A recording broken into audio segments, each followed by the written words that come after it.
I went into the sauna, where I thought no one would be, but he was already waiting for me. Like this video, subscribe, and let me know in the comments, would you have left or stayed? My name is Ashley, I'm 25, and I live with my mom and her new husband, Ken. He's older than my mom, strict, quiet, but with a strange magnetism. I always felt his eyes on me when I passed by in my robe or when I came out of the shower. He never said anything, just watched me for a long time.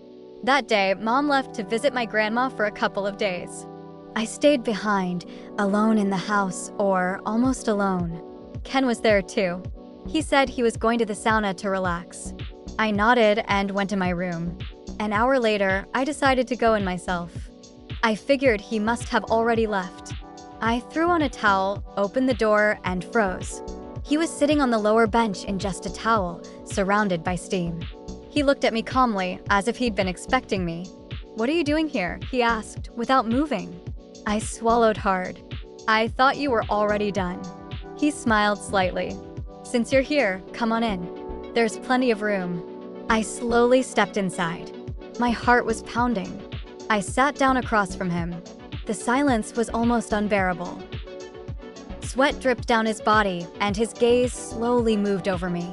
"Want me to turn up the heat?" he asked, getting up. I just nodded, unable to look away. He took a ladle and slowly poured water over the hot stones. A thick, hot steam filled the room, making the air heavy and hard to breathe. I adjusted my towel, but it slipped down just enough to expose my shoulder. He noticed. He sat back down, but this time, he was closer. So close. "Getting hot?" he asked, looking straight into my eyes. "A little," I whispered. He ran a finger along his chest, tracing a drop of sweat, and then added quietly, "It always gets hotter in here when you're around." I held my breath. My head was spinning, and not just from the steam. "You know this is wrong, don't you?" I asked, feeling his knee touch mine. "And what if I can't stop?" he replied, moving even closer. His hand, hot and strong, rested on my thigh. "That means you don't want me to stop either," he whispered into my ear. My towel slipped off on its own. I didn't resist. In that moment, the sauna felt unbearably small and, somehow, so very right. I didn't pull away or say no. I just closed my eyes as his lips touched my neck. His breath was hot, burning hotter than the steam. His hand slid higher up my thigh, and as if in a trance, I whispered, "If you leave now, I'll go crazy." He paused for a second, looking at me as if trying to read my last doubts, but there were none. He understood immediately. "Then I'll stay," he said hoarsely, pulling me closer. Our bodies merged into one motion, slick with steam and sweat, as if we belonged to the heat and to each other. It was quick but incredibly intense. I pressed myself against his chest, my breath uneven, my heart pounding. When it was over, he put his arms around my shoulders and whispered quietly, "This is just between us." "Okay." I nodded, but inside, my world had already turned upside down. I knew this wasn't a mistake, and it definitely wouldn't be the last time. We sat in silence, holding each other, as if we were afraid of breaking what had just happened. His hand slowly moved down my back, and I could feel the same tension still building inside him, a tension that had probably been there since the first day. "Have you wanted this for a while?" I whispered, not looking at him. He let out a long breath. "For too long. I just didn't know how until you walked in." I smiled and leaned my cheek against his shoulder. "So it wasn't for nothing." He looked at me. "Do you want to go again tomorrow?" I smiled wider. "Only if no one finds out." He leaned in close to my ear and whispered, "Next time, you'll go in first." For the rest of the day, I couldn't focus on anything. Mom was still on the road, and the house was filled with a quiet that made me keenly aware of how much I was anticipating the night. That evening, I purposely walked around the house in a short robe, and he walked past me with the same calm, expectant look. We already understood each other without words. Tomorrow, the sauna. Tomorrow, again. And maybe not just the sauna. Morning arrived, and with the first rays of sunlight, I already knew. Today, it would all happen again. Only, it wouldn't be like the first time. I could feel it. He walked around the house all day without saying a word, not getting too close, but every look he gave me felt like a touch. He winked at me as he passed by and quietly said, "I'm warming up the sauna for tonight." I just nodded, not giving anything away, though I was burning up inside. I got ready in advance, choosing a light, thin, almost see-through towel and leaving my hair down. When it got dark, I went out the back door so no one would see. He was already waiting inside. Steam filled the entire space, but he saw me right away, as if he had felt my presence. "Close the door," he said quietly. I did. I walked closer. He was already without a towel, just a sheet on the bench. I sat down next to him, and our bodies touched immediately. "No extra talking tonight," I whispered, looking into his eyes. He silently pulled me toward him. His hands were hot like the stones, his movements more confident, more eager. He was no longer holding back. And I didn't want him to. We became one, forgetting more and more who we were and who we were supposed to be with every passing minute. The sauna became our secret world where everything was allowed. When it was over, he looked at me and said, "No one will be home tomorrow afternoon.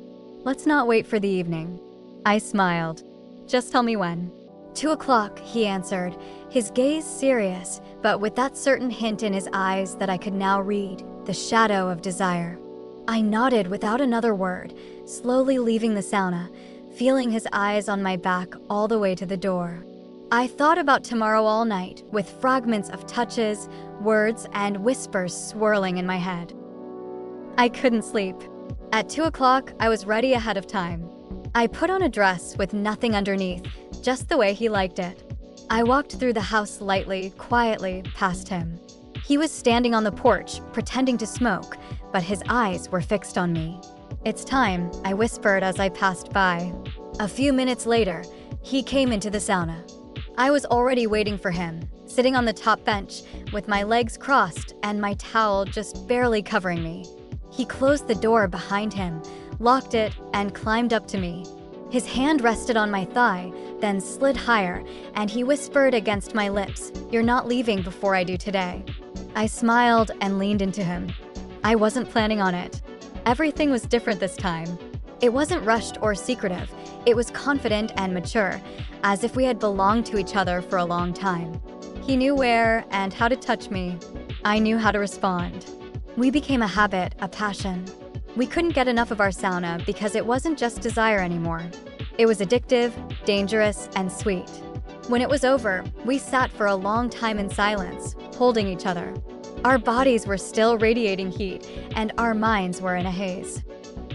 He ran his hands slowly, lazily down my back, as if he had all the time in the world, and then suddenly whispered, "I can't just see you as my stepdaughter in this house anymore." I looked up at him. "And you think I can?" He smiled slightly, but his eyes were serious. "We have to do something. This can't go on." I frowned. "You want to end it?" He shook his head. "No, I want to take you away completely. To have you with me without any secrets. Just mine." His words hit me hard. I didn't know what to say.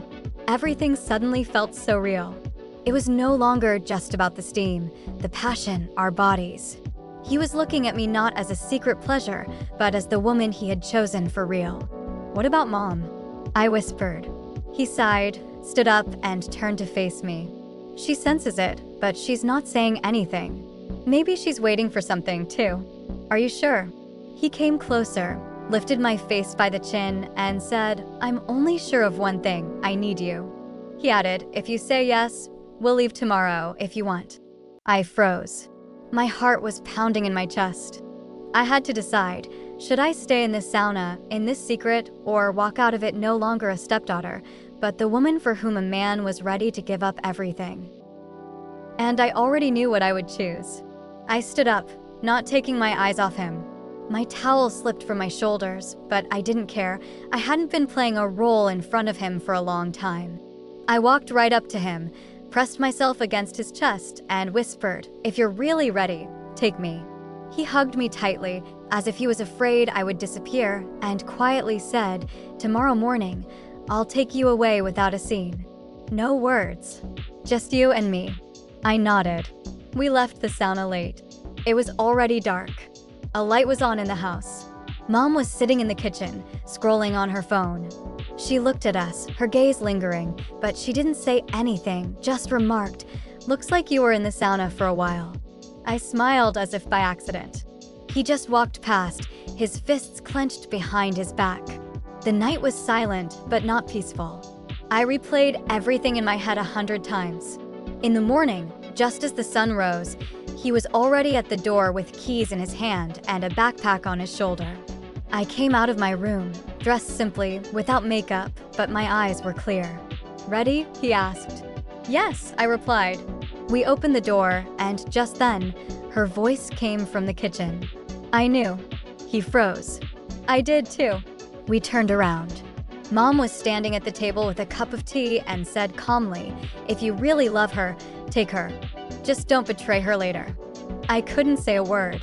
He walked over, looked her straight in the eyes, and said, "I promise." She nodded and turned away. And we left without a scandal, without looking back, just the two of us into a new life.